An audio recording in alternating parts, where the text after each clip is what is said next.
Tiger in the Menagerie by Emma Jones is a poem that seems quite simple on the outset. It's about a tiger that breaks into some sort of menagerie, a collection of wild animals. However, the menagerie and indeed the tiger can both be seen to be symbolic of other things. So we will start with the title. Now, a menagerie is an exotic collection of animals, but it's not really something that commonly exists in the modern day. Kings and nobles may have kept exotic animals to show off their wealth and to provide entertainment in the same sort of way as we visit the zoo nowadays. Now, typically, the menageries would be full of relatively sedate animals, such as parrots, peacocks, and that sort of thing. But there were also more lavish collections that included more dangerous animals like lions and leopards, bears, and even elephants. Now, to own such a collection was to demonstrate one's own wealth and status. It was a very civilized way to view the wonders of the wild world. However, our title is framed so as to make us think that the tiger has come to upset this civilized affair, and that it has. Now, the poem begins by telling us that this brightly colored tiger has gone unnoticed and ended up in this civilized world, this menagerie. Once the tiger is there, it seems to actually blend into the night. Its stripes camouflaged with the bars. It becomes one with the bars and is able to move through them and goes forth out of the menagerie to consume the rest of the menagerie, or, if we're thinking about violence, to overpower all the elements of the menagerie itself. And the poem ends with the timid birds of the menagerie trapped and suppressed by the tiger who is waiting. One of the themes of the poem could be then that the tiger represents our true inner selves, our inner beast, which we try to hide, which at some point will find a way of breaking out. So the poem starts with the lines, "No one could say how the tiger got into the menagerie. It was too flash, too blue, too much like a painting of a tiger." Here we learn that the tiger is stealthy, no one could say. This indicates that the tiger is stealthy. He's been able to sneak into the menagerie and has done it completely unnoticed. Here, the repetition of the two is quite interesting. We have the word here and here, as well as here. It suggests an excess, that there's almost an unreal quality to the tiger. It's too flash, it's too blue, it's too much like the painting of a tiger, not like a real tiger at all. So this repetition here indicates that it's somewhat unreal.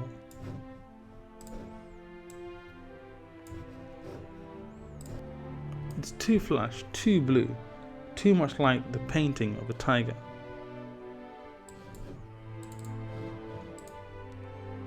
Now here, the tiger's appearance seems, again, too vibrant to be real. The color is somewhat unexpected. I mean, you don't necessarily come across a blue tiger, not in every day anyway. I mean, there is of course the Maltese tiger.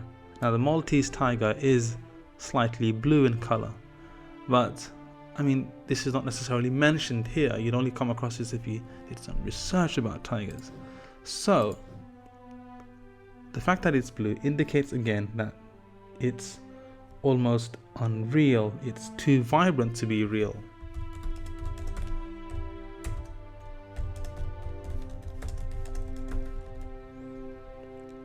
It is too blue. I mean, even if we accept the idea that a Maltese tiger is being described, a Maltese tiger is slightly blue.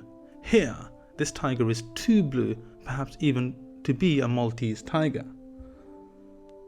So again, this indicates that perhaps the tiger could represent something else. it's up to us to decide what that could be. Now, as we know, a menagerie, as I mentioned earlier, is a collection of wild animals kept in captivity for exhibition. But just like the tiger, it could also be said to represent something else.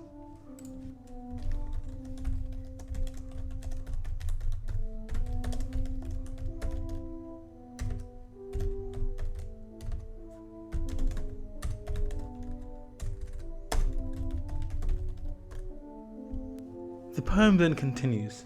At night, the bars of the cage and the stripes of the tiger looked into each other so long that when it was time for those eyes to rock shut. I will stop there. This line here, the bars of the cage and the stripes of the tiger,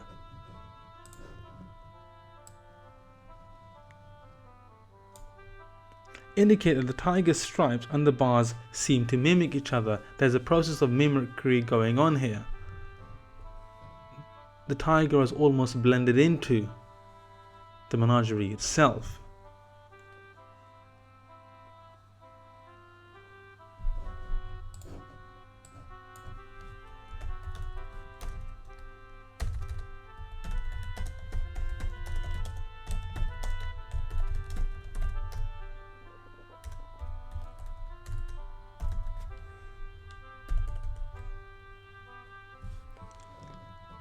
This word here is also interesting, the word looked. It shows that the bars and the tiger stripes are treated as separate, conscious entities. Despite mimicking each other, they are separate, they are looking into each other. So again, this is an element of personification.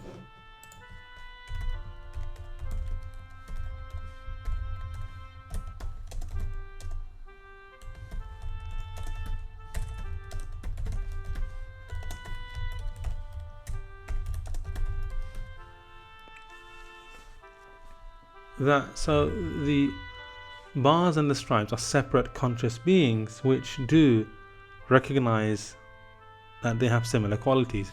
They're looking into each other for so long. And here, this line here, time for those eyes to rock shut. Well, we get the idea that whether in death or sleep, it signifies a loss of consciousness, of awareness of one's distinct individuality. The use of the verb rock suggests that this is a sedate and gentle process. So basically what he's referring to here is when it was time to sleep, when it was time to lose consciousness.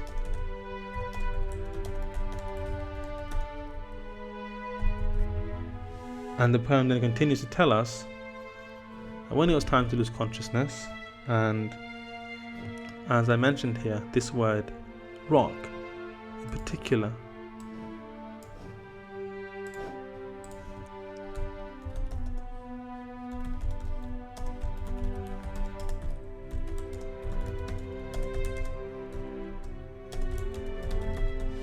so it's interesting the word rock has been used here, because obviously when a child is going to sleep, it has to be rocked to sleep. It has to be very gently put to sleep. So when it was time for those eyes to rock shut, the bars were the lashes of the stripes were the lashes of the bars.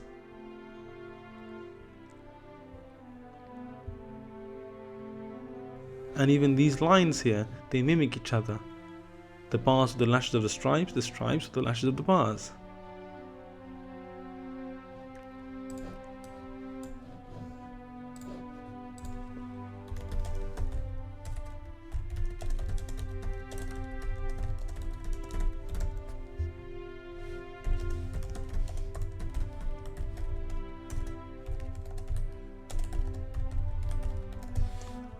It's the separation which is an illusion.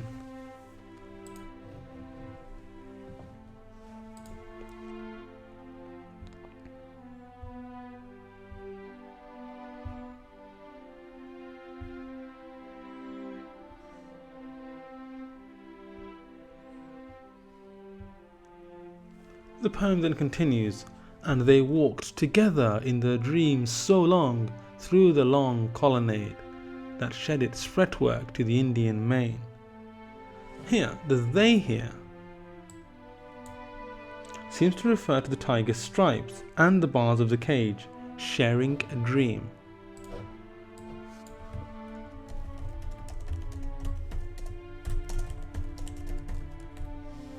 A dream which goes on for very long. Now here, the long colonnade offers another echo of the pattern of the tiger's stripes or the bars of the cage.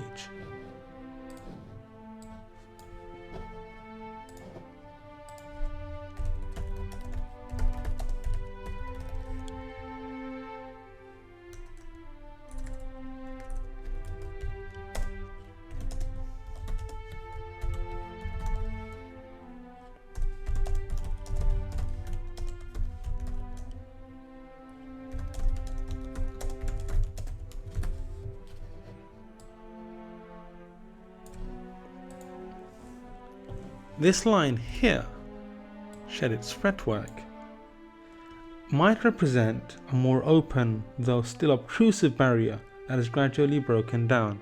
So something here is being broken down.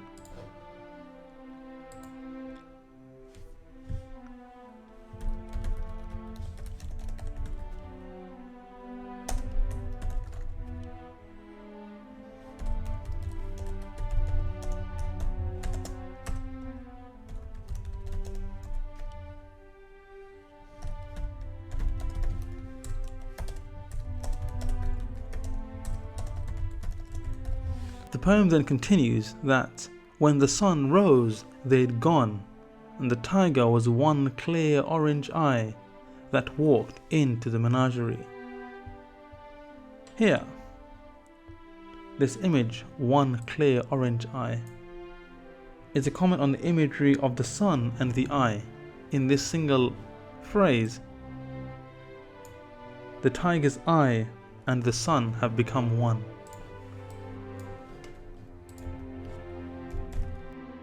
Like the stripes of the tiger and the bars of the cage, the tiger's eye and the sun blend into one.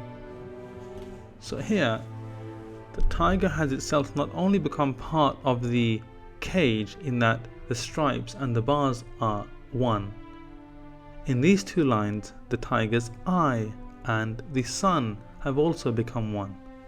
So it's almost as if the tiger is itself being absorbed into the natural world, not only into the menagerie but also into the sun itself. The poem then continues, no one could say how the tiger got out in the menagerie. It was too bright, too bare. If the menagerie could, it would say tiger. Again, we have this idea that there is a sense of mystery regarding where the tiger came from and where it was going to.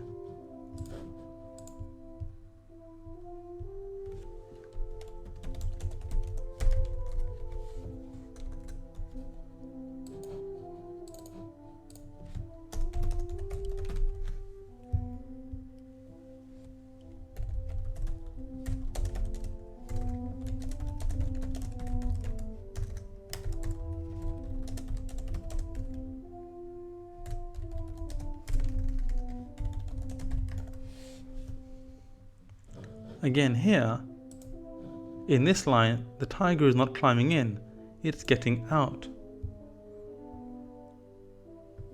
And again, nobody really knows how it's getting out. And because of this is unsettling, as the tiger has left the place of captivity.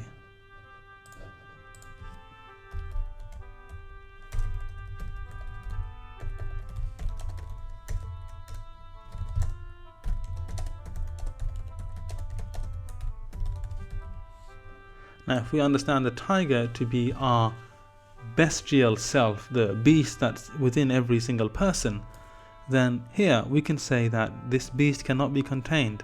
Sooner or later, and you won't know how, it will find a way of getting out. And no one will be able to say how it got out, but it just will.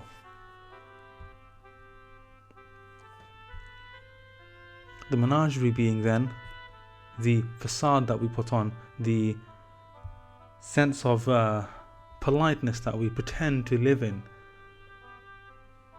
where we are only as good as the world allows us to be. Maybe perhaps the poet is saying that this beast will always find a way of getting out, because it's always been there, and it's a part of us. In this line here, too bright, too bare, we get this idea that the menagerie cannot contain the tiger. We don't know what's too bright. I would argue that here it's the tiger that's being described as being too bright, too bare. It's not possible to contain it. The menagerie was not able to hold the tiger, and therefore the menagerie faces oblivion. And of course, this word bare indicates some sort of raw,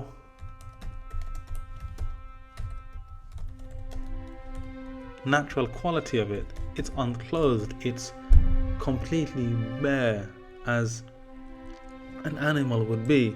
It's uncivilized and cannot be controlled. So here, this is the tiger in its true form. It cannot be contained. It may hide in the menagerie for a while, but sooner or later it will get out. It cannot be held. It cannot be contained.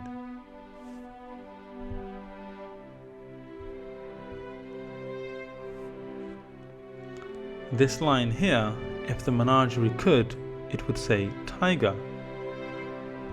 We get this idea that if the menagerie could, it would recapture the concept of what the tiger is by giving it a name, by saying it's tiger. The implication here is that it cannot.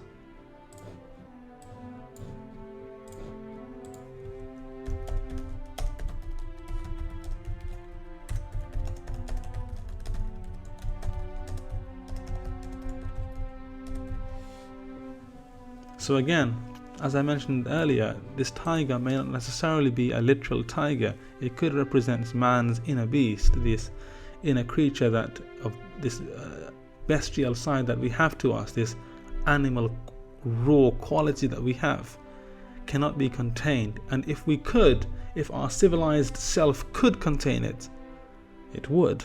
But the poet's arguing that it cannot be contained. Sooner or later it will get out, because it's too bright, it's too bare.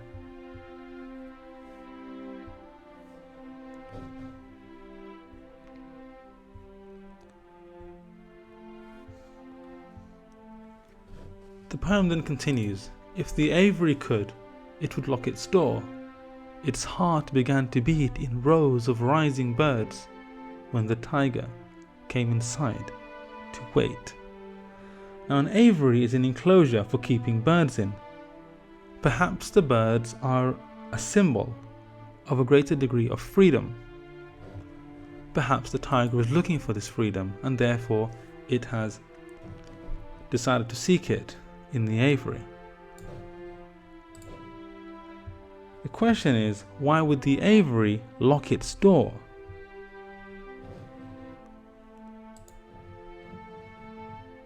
Perhaps the tiger is seen as a threat to the safety and integrity of the aviary.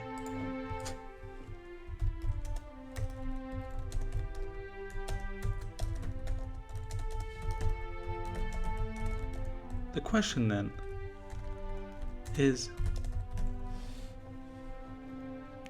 what do the birds represent?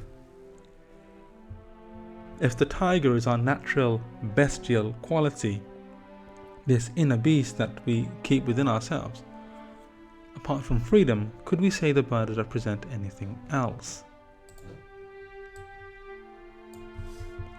And of course the aviary. What could the aviary represent? This line here, its heart began to beat in rows of rising birds. This is of course a metaphor. But what's the meaning of the metaphor? Well, It works well in creating a visual image of a startled flurry of activity, perhaps the tiger's growls. The increase of the heartbeat is reflected in the beating wings of the birds, perhaps due to their fear.